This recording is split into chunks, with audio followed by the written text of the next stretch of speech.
কেন 5 বছর 6 বছর লাগবে ট্রায়াল হতে? আজকে যেই ঘটনাটা ঘটালো, আপনারা মনে করেন তার সমাজে বেঁচে থাকার অধিকার রয়েছে? আমি মনে করি আইনসভায় এমন কঠোর আইন আনা দরকার যেখানে 7 দিনের মধ্যে এই খুনি এবং ধর্ষকদের একদম এনকাউন্টার করে মারা উচিত। প্রসঙ্গ আরজিকর কাণ্ড, কি শাস্তি হওয়া উচিত? বিল আনার পক্ষে সওয়াল অভিষেকের। আইনসভায় আইন আনা প্রয়োজন।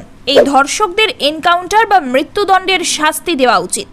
আরজিকর কাণ্ড নিয়ে দুঃখ প্রকাশ করে এমনই মন্তব্য করলেন তৃণমূলের সর্বভারতীয় সাধারণ সম্পাদক তথা ডায়মন্ড হারবারের সাংসদ অভিষেক বন্দ্যোপাধ্যায়।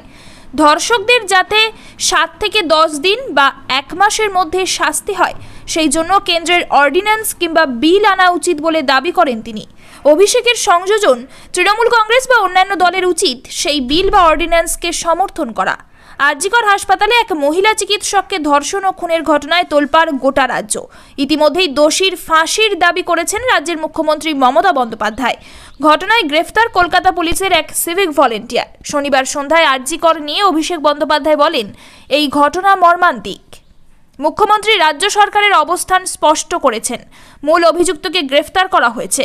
আমাদের দেশের আইন এমন যে চাইলেও অনেকে সময় অনেক কিছু করতে পারা যায় না।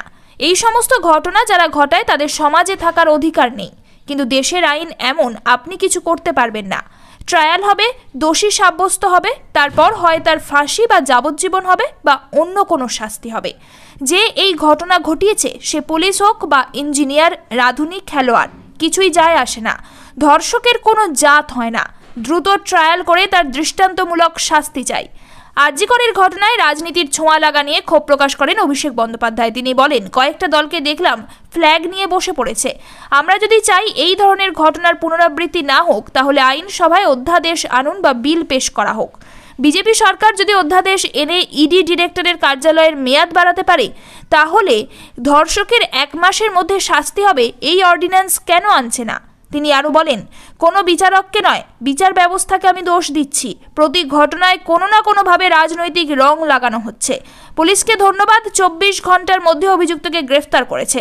ধর্ষণের মতো গুরুতর অপরাধের ক্ষেত্রে যাতে 1 মাসের মধ্যে বিচার হয় তা নিশ্চিত করার দাবি করেছেন অভিষেক বন্দ্যোপাধ্যায়।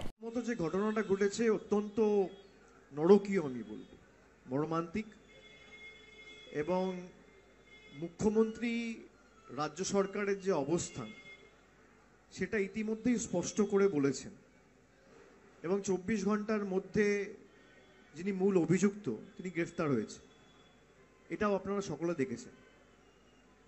এখন আমাদের দেশের আইন এমন যে আমরা অনেকে চাইলেও কিছু করতে পারি না। আমাদের আইন হাত বেঁধে রেখেছে। এই সমস্ত ঘটনা যারা ঘটায় তাদের সমাজে থাকার অধিকার নেই, কিন্তু দেশের আইন এমন আপনি কিছু করতে পারবেন না। ট্রায়াল হবে, দোষী সাব্যস্ত হবে, তারপর আইদার তার ফাঁসি হবে, নইলে যাবজ্জীবন কারাদণ্ড হবে, নইলে অন্য কোনো বিচার ব্যবস্থা তার বিরুদ্ধে যা ব্যবস্থা ঘোষণা করবে। একটা ধর্ষকের তো কোনো জাত হয় না, সে ধর্ষক। একটা খুনির তো কোনো আইডেন্টিটি হয়। স্পিডি ট্রায়াল করে যত দ্রুত সম্ভব যাতে তার দৃষ্টান্তমূলক শাস্তি এবং বিচার হয় আমরা সকলে চাই, এবং প্রত্যেকটা ঘটনাকে নিয়ে রাজনীতি করা। আমি দেখছিলাম কালকে খবরটা আসার সাথে সাথে কয়েকটা রাজনৈতিক দল ফ্ল্যাগ নিয়ে বেরিয়ে, যাদের সরকার রয়েছে তারা অর্ডিন্যান্স করে ইডি ডাইরেক্টরের বিল আনতে অর্ডিন্যান্স করে একজন ধর্ষক বা একজন খুনির যাতে 7 দিনে বিচার হয় এই অধ্যাদেশ উচিত। তাদের যে দল ক্ষমতায় রয়েছে, তাদের যে নেতৃত্ব রয়েছে, তাদের সকলকে চিঠি লিখে তাদেরকে বলা যে আপনারা এমন একটা আইন আনুন যাতে 7 দিনে এরকম দোষী ধর্ষক খুনিদের বিচার হয়। তৃণমূলের উচিত কি? তৃণমূলের উচিত সেই বিলকে সমর্থন করা। কংগ্রেসের উচিত কি? সেই বিলকে সমর্থন করা। সিপিএম এর উচিত কি? সেই বিলকে সমর্থন করা না করে, এবং এমন বিল আনতে হবে যেখানে সার্কামস্ট্যান্সিয়াল এভিডেন্স আপনার এগেনস্টে, এমন না যে ট্রায়াল ছাড়া কোনো রকম কোনো এভিডেন্স ছাড়া আপনি 7 দিনে এনকাউন্টার করে বা একদম ফাঁসির মঞ্চে নিয়ে গিয়ে তাকে